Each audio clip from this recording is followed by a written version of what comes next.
Hello friends, आज हम SSC के सीजीएल टियर 1 2022 के 2 तारीख के पेपर को करेंगे। 2 तारीख का आज हम ये सेकंड शिफ्ट है उसके इंग्लिश के सेक्शन को करेंगे।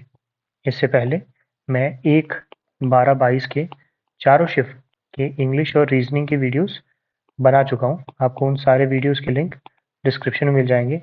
2, 12 के भी पहले शिफ्ट के मैंने दोनों ही वीडियोस बना दिए हैं, इंग्लिश और रीजनिंग के, और इस वीडियो के साथ दूसरे शिफ्ट के भी दोनों वीडियोस कंप्लीट हो जाएंगे। तो उन सारे वीडियोस को चेकआउट करने के लिए आप इस वीडियो के डिस्क्रिप्शन को चेक कर सकते हैं। और आज हम इंग्लिश के 25 क्वेश्चन के साथ डील करेंगे।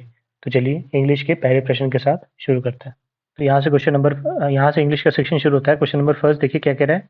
अंडरलाइन सेगमेंट में करेक्शन करना है। Solomon always refers in the dictionary for clearing doubts about words. तो इसमें कहा गया है कि सोलोमन है जो हमेशा डिक्शनरी की तरफ देखता है, डिक्शनरी में देखता है जब भी उसे वर्ड से रिलेटेड कोई समस्या या कोई डाउट होती है। तो देखिए जो टर्म है इन द डिक्शनरी, ये गलत है। हम डिक्शनरी में कहने का तरीका होता है to the dictionary. Solomon always refers to the dictionary for clearing doubts about words. तो ऑप्शन नंबर थर्ड आपका करेक्ट होगा। इन द डिक्शनरी नहीं, टू द डिक्शनरी कहा जाता है। Question number second, Sirajuddaulah besieged Calcutta to take punitive action against the East India Company। तो यहाँ पे जो शब्द besieged है इसकी स्पेलिंग गलत है। इसकी सही स्पेलिंग होती है BESIEGED। और सेंटेंस का ये मतलब है कि सिराजुद्दौला ने कलकत्ता को अपनी आर्मी से घेर लिया जिससे कि वो ईस्ट इंडिया कंपनी के ऊपर प्यूनिटिव एक्शंस मतलब कि पनिशमेंट वाले मतलब सबक सिखा सके, उन्हें पनिश कर सके। ऑप्शन नंबर थर्ड आपका करेक्ट होगा। बिसीज्ड मतलब चारों तरफ से किसी प्लेस को घेर लेना, to surround a place with army. Option number 3। Question third कह रहा है, फिर से वही आ गया, एडोलसेंट जो शब्द है ये गलत लिखा हुआ है। इसकी सही स्पेलिंग होती है ADOLESCENT। इसका मतलब होता है किशोर अवस्था। तो यहाँ पे लिखा है the adolescent period of life, one of the most difficult stages of development, is known as the period of stress and storm. मतलब कह रहा है जो किशोर अवस्था होती है वो आपकी ज़िंदगी का एक बहुत ही मुश्किल समय होता है जिसमें कि आप स्ट्रेस और स्टॉर्म दोनों को फेस करते हैं या दोनों को फील करते हैं बहुत ज़्यादा। ऑप्शन नंबर सेकंड आपका करेक्ट आंसर था। Question number third passive voice में कन्वर्ट करने को कह रहा है। Mandeep has repaired the truck. तो देखिए पैसिव वॉइस के लिए हम क्या करेंगे, द ट्रक से शुरुआत करेंगे। यहाँ पे हैज़ दिया हुआ है, द ट्रक हैज़। अब हैज़ लगाते हैं तो हैज़ के साथ हमें पता है हमेशा बिन लगाना पड़ता है। Has been repaired past form में वर्ब आ जाएगा। और किसने किया, सब्जेक्ट ने, by Mandeep. Option number fourth आपका करेक्ट आंसर है। क्वेश्चन फिफ्थ, इसमें लिखा है अंडरलाइन जो शब्द है उसका वन वर्ड सब्सटीट्यूट करना है वन वर्ड के लिए। तो इसमें लिखा है the man supervising the exam had a huge moustache. Moustache माने मूंछ होता है। तो the someone who supervising the exam, जो एग्जाम को सुपरवाइज करता है उसे हम इन्विजिलेटर कहते हैं। ऑप्शन नंबर फोर्थ आपका करेक्ट आंसर है। एग्जामिनर जो चीज़ों को एग्जामिन करे, चेक करे। क्यूरेटर म्यूजियम में जो चीज़ें रखी होती हैं उनके ऊपर जो ध्यान देता है, उनका जो रख रखाव करता है उसे हम क्यूरेटर कहते हैं। और कंट्रोलर किसी भी चीज़ को मैनेज जो करता है उसे हम कंट्रोलर कहते हैं। ऑप्शन नंबर फोर्थ आपका इस पे करेक्ट आंसर था। क्वेश्चन नंबर सिक्स, रीअरेंजमेंट करने को कह रहा है सेंटेंस को। तो चलिए पढ़ के देखते हैं। अ सिंगल यूरेनियम, एक सिंगल यूरेनियम जो होता है, यूरेनियम क्या, यूरेनियम पेंसिल तो हो नहीं सकती, यूरेनियम एज अ टन भी नहीं हो सकता, और 1700 ये भी नहीं हो सकता। तो ये होगा a single uranium pellet slightly larger than a. किससे बड़ा हो सकता है? पैलेट शब्द का मतलब होता है जो सर्कुलर शेप्स की जो बॉल्स होती है करती थी, जो पहले अपने वो जो बंदूक की गोलियां की तरह होती है, छर्रे की तरह गोल गोल, उसी को पैलेट कहते हैं। तो a single uranium pellet slightly larger than a pencil eraser, मतलब आपने जो पेंसिल देखी होगी उसके जो यहाँ पे एक इरेजर सा लगा होता है इस तरह का गोल सा, उसके उससे थोड़ा सा बड़ा होता है। Slightly larger than a pencil eraser contains the same energy, मतलब इतने से यूरेनियम में इतनी एनर्जी होती है कितनी, as a ton of coal, 3 barrels of oil, और 17,000 cubic feet of natural gas. तो इतना एनर्जी सिर्फ एक इतने से यूरेनियम में होता है। तो ऑप्शन नंबर थर्ड जो है आपका करेक्ट बैठेगा।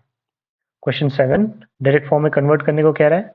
Mister Sharma asked him if Maya had invited him for lunch. अब देखिए आस्क्ड हिम का सेड टू हिम हो जाएगा। तो देखिए यहाँ पे सेड टू हिम लिखा है, यहाँ लिखा है, यहाँ लिखा है, इसमें नहीं लिखा है तो ये तो कट जाएगा पहले ही। अब देखिए यहाँ पे हैड लिखा है, इसका मतलब ये पास्ट फॉर्म में कन्वर्ट किया है, तो मतलब हमारा जो डायरेक्ट फॉर्म होगा वो प्रेजेंट फॉर्म में होना चाहिए। तो यहाँ पे आप देख सकते हैं यहाँ हैड है, यहाँ डिड है, इसलिए दोनों कट जाएंगे। यहाँ पे हैज है तो इसीलिए यही आपका करेक्ट आंसर बैठेगा। Mister Sharma said to him has Maya invited you for lunch? Option number first correct है।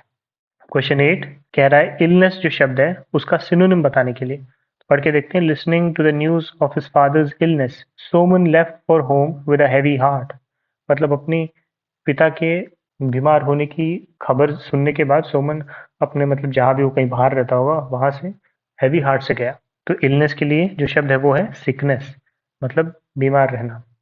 डिस्टर्बेंस तो आपको पता ही है। डिसइंटीग्रेशन मतलब होता है जब चीज़ें, जैसे इंटीग्रेट मतलब होता है लोगों का या चीज़ों का मिलना, डिसइंटीग्रेट मतलब लोगों का या चीज़ों का अलग अलग हो जाना। और डिसऑर्डर मतलब कोई ऑर्डरली फैशन में जब चीज़ें ना हो तो उसे डिसऑर्डर कहते हैं। ऑप्शन नंबर सेकंड आपका करेक्ट आंसर था। क्वेश्चन नंबर 9 कह रहा है एक्टिव वॉइस में कन्वर्ट करने को। The jewel thief was punished by the जज। तो ऑब्जेक्ट क्या है यहाँ पे? जज है। तो द जज अब क्या किया था? वॉज पनिश्ड, तो यहाँ पे सिर्फ पनिश्ड क्योंकि सिंपल पास्ट में। द जज पनिश्ड द ज्यूल थीफ। ये तो बहुत सिंपल था। इसमें इसमें हैड वैड नहीं था तो इसलिए हैड वैड आएगा नहीं। यहाँ पे भी देखिए हैड दिया, यहाँ हैड बीन दिया, इसलिए इसे आप काट सकते थे। अब देखिए punishment was given to the jewel thief. अब देखिए यहाँ पे वॉज की आवश्यकता है नहीं, यहाँ पे पनिश शब्द से हमें पता चल जाता है कि ये पास्ट है, इसीलिए ये भी गलत है। ऑप्शन नंबर थर्ड आपका करेक्ट होगा। Question number 10 fill in the blanks कह रहा है, पढ़ के देखते हैं। The little boy demanded colourful balloons ribbons in the village fair. When the father didn't pay heed to his demands, the boy made a what? तो देखिए the boy made a राई फेस। राई फेस देखा होगा आपने, जब बच्चे नाराज हो जाते हैं तो जिस तरह का फेस बनाते हैं उसी को राई फेस कहते हैं। तो इस सेंटेंस का मतलब ये है जो जो गांव में जो मेला लगा था उसमें बच्चे ने बलून्स और रिबन्स जब डिमांड किए और जब उनके पिताजी ने डोंट पे हीड, इसका भी मतलब समझ लीजिए। डोंट पे हीड का मतलब होता है नॉट टू पे अटेंशन। तो जब उनके पिताजी ने उनकी बच्चे की बात पे बिल्कुल ध्यान नहीं दिया तो बच्चे ने राई फेस या गुस्से वाला फेस बना लिया। क्लोवन हूफ मतलब होता है उस तरह के जानवर जिनके पैर दो भागों में डिवाइडेड होते हैं, जैसे कि आपने शीप, गोट, बुफेलो, काउज, इनके इनके पैर देखे होंगे। ये क्लोवन हूफ कहते हैं उसे। अब फार क्राई मतलब होता है सच्चाई से बहुत दूर। उसके बाद जॉन्डिस्ड आई का मतलब होता है to look upon someone with prejudice, किसी को पूर्व धारणाओं के साथ देखना। To look upon someone with prejudice. Option number second आपका करेक्ट आंसर था, राइट फेस। क्वेश्चन 11 कह रहा है सिनोनिम बताने के लिए वर्ड नेक्सस का। नेक्सस मतलब दो लोगों के बीच का गुट या जुड़ाव होता है। तो उसके लिए देखिए एक ही शब्द आपको इस पूरे ऑप्शन में मिलेगा, लिंक। लिंक मतलब ही वो चीज होती है जो दो या दो से ज्यादा चीजों को जोड़ती है। तो पढ़ते हैं। The present paper throws light on the nexus between the academic performance and mental health of children. मतलब ये जो कुछ पेपर्स अभी आए होंगे उससे एक लिंक पता चलता है बच्चों की एकेडमिक परफॉर्मेंस में और उनके मेंटल स्टेट में। मतलब ये पता चलता होगा कि जिसका मेंटल स्टेट अच्छा है उसका एकेडमिक परफॉर्मेंस भी अच्छा होगा, और जिसका मेंटल स्टेट अच्छा नहीं है उसका एकेडमिक स्टेट भी अच्छा नहीं होगा। तो ऑप्शन नंबर थर्ड आपका करेक्ट है, नेक्सस और लिंक सिनोनिम्स हैं। इसके अलावा डिस्प्यूट मतलब होता है दो लोगों के बीच में विवाद। अलाइनमेंट इसी का आप एंटोनिम कह सकते हैं, जब दो लोगों के बीच में सहमति हो, अलाइन कर पा रहे हो। अलाइन मतलब एक साथ हो जाना। और इनकॉन्ग्रुएंस मतलब होता है not suitable. Question number 12 fill in the blanks आ गया। Every time my boss comes up with some good idea he gets into what? हर बार जब इनके बॉस के पास कोई अच्छा आइडिया आता था तो वो ट्रबल में फंस जाते थे। He gets into trouble. He gets into fun, sheep और शॉक होगा ही नहीं। ऑप्शन नंबर फर्स्ट ही आपका करेक्ट आंसर होगा। क्वेश्चन नंबर 12 कह रहा है अंडरलाइन शब्द को सही करने के लिए। तो one of my friend is gone to Goa for a holiday. Is gone नहीं, हैज गॉन होगा। प्रेजेंट परफेक्ट में हो गया नहीं, तो ऑप्शन नंबर फर्स्ट आपका करेक्ट आंसर होगा। इज तो सिंपल प्रेजेंट हो गया, हमें परफेक्ट टेंस बनाना होता है इस तरह के सेंटेंस में कि एक उनमें से मेरा एक मतलब मेरे फ्रेंड्स में से एक दोस्त गोवा ट्रिप पे गया है, जा चुका है, इसीलिए ऑप्शन नंबर फर्स्ट आप लेंगे। क्वेश्चन नंबर 14 कह रहा है एरर बताने के लिए सेंटेंस में। तो neither the doctors nor the nurse were present. तो देखिए जब नीदर नॉर के साथ जो यहाँ पे वर्ब आता है वो सेकंड वाले सब्जेक्ट के साथ आता है। तो यहाँ पे द नर्स सिंगुलर है तो यहाँ वॉज आना चाहिए वर्ब की जगह। तो neither the doctor nor the nurse was present when the patient reached the hospital. मतलब जब पेशेंट हॉस्पिटल में आया तो ना ही डॉक्टर्स और ना ही नर्स हॉस्पिटल में प्रेजेंट थे। ऑप्शन नंबर सेकंड आपका करेक्ट आंसर होगा। Question 15 fill in the blanks आ गया। Although I have a good job I wish to take the dash of starting my own business. मेरे पास अच्छी जॉब तो है लेकिन मैं चाहता हूँ क्या? रिस्क लेना, अपना खुद का एक बिजनेस शुरू करने का रिस्क लेने के लिए कह रहा है। मतलब जब आपके पास एक अच्छी जॉब, तो आप उसे छोड़ के जब आप अपना बिजनेस शुरू करेंगे तो वो एक तरह का रिस्क ही तो हुआ। इसीलिए आप ऑप्शन नंबर फोर्थ रिस्क के साथ जाएंगे। Although I have a good job, I wish to take the risk of starting my own business. Question 16 synonym पूछ रहा है इस वर्ड म्यूटेट का सेंटेंस में, तो पढ़ते हैं।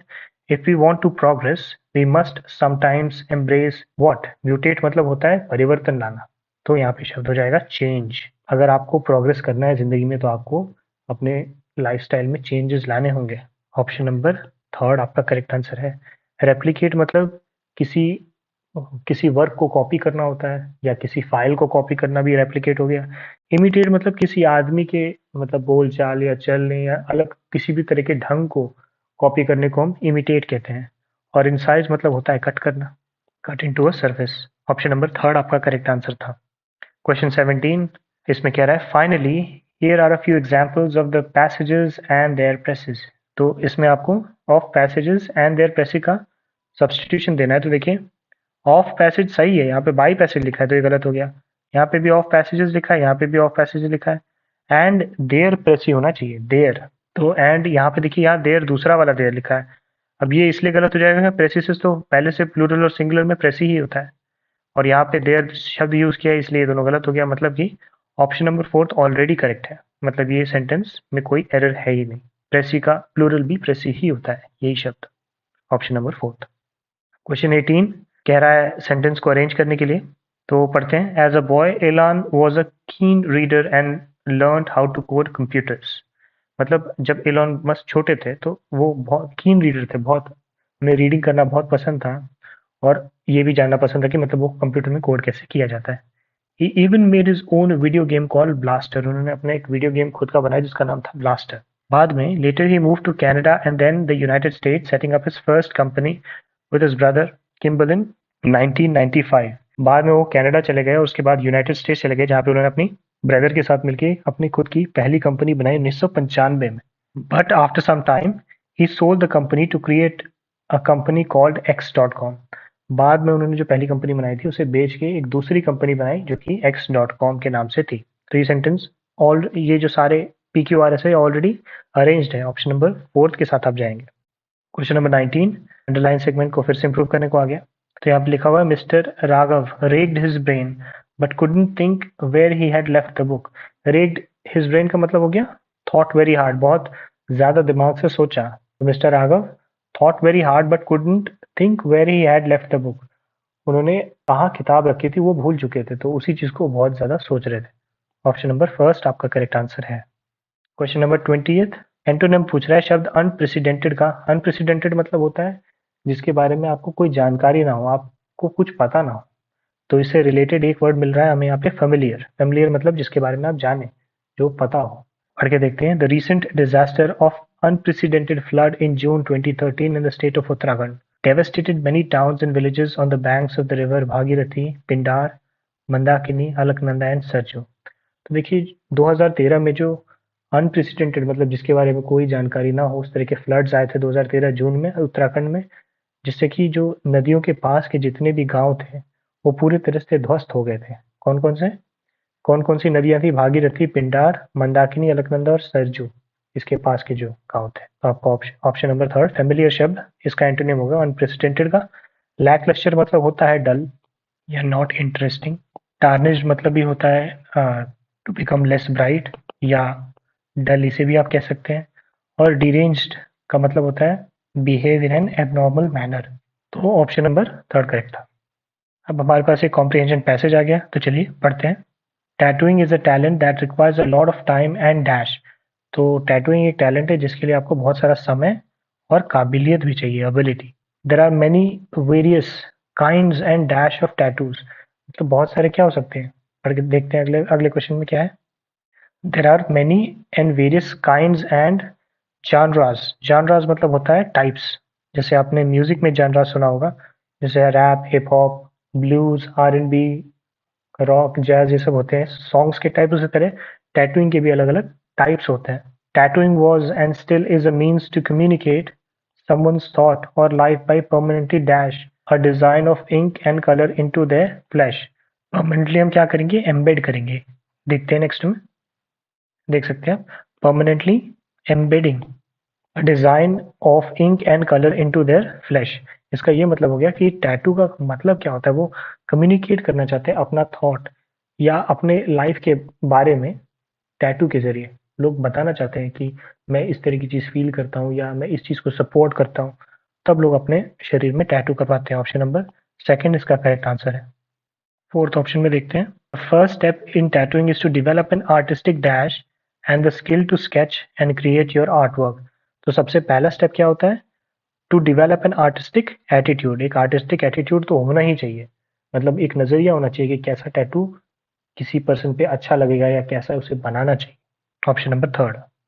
और आज की वीडियो का लास्ट प्रश्न है, tattooing penmanship is far more dash than sketching on paper. मतलब टैटू बनाना जो है वो फार मोर कॉम्प्लिकेटेड है, बहुत ज़्यादा कॉम्प्लिकेटेड है।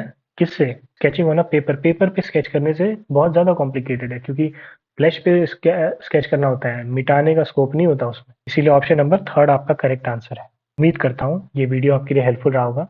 एसएससी सीजीएल 2022 के 1 दिसंबर इंग्लिश और रीजनिंग के सारे वीडियोस आपको इस वीडियो के डिस्क्रिप्शन में मिल जाएंगे।